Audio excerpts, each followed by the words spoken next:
There's no denying homelessness was a major issue for Portland long before the COVID-19 pandemic. It's not a problem that'll be solved by the time the pandemic ends either. Can I ignore it?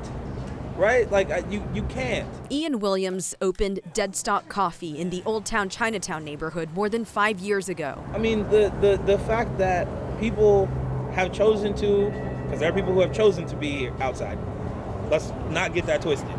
There's people who have chosen to be houseless, and there are people who have fallen on hard times. And oftentimes people just need the opportunity to.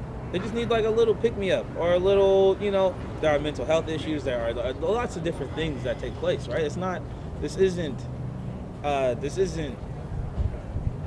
people. There are people who need help, and if we stay here and we pretend that we are,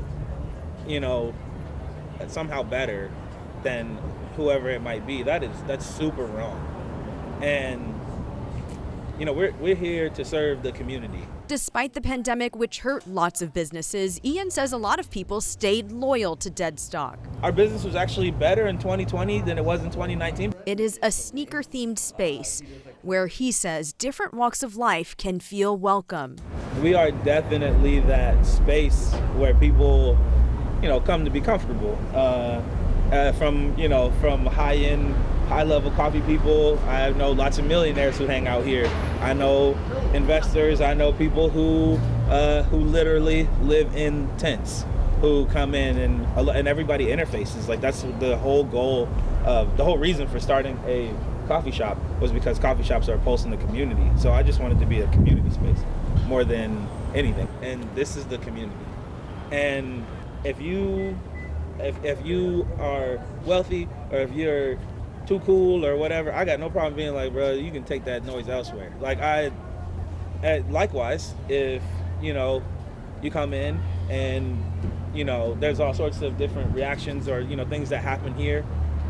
People walking all the time with no shoes on, no shirt on, whatever going on. I'm like, yo, hey, you ain't got no shoes on, bro.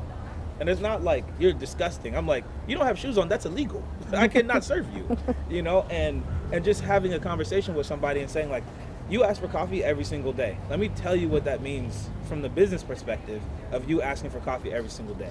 And let me tell you what that means from the perspective of people who are waiting in line to spend money if I help you every single time.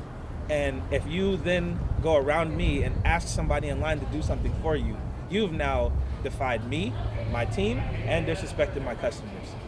I would like to help you, but you're not making this easy for me, and so, but again, on the flip side, when we have our anniversary parties, we also do shoe and sock drives so that we can then give back to the community that's right in front of us. We can't be successful and think that the people around us can't be successful as well.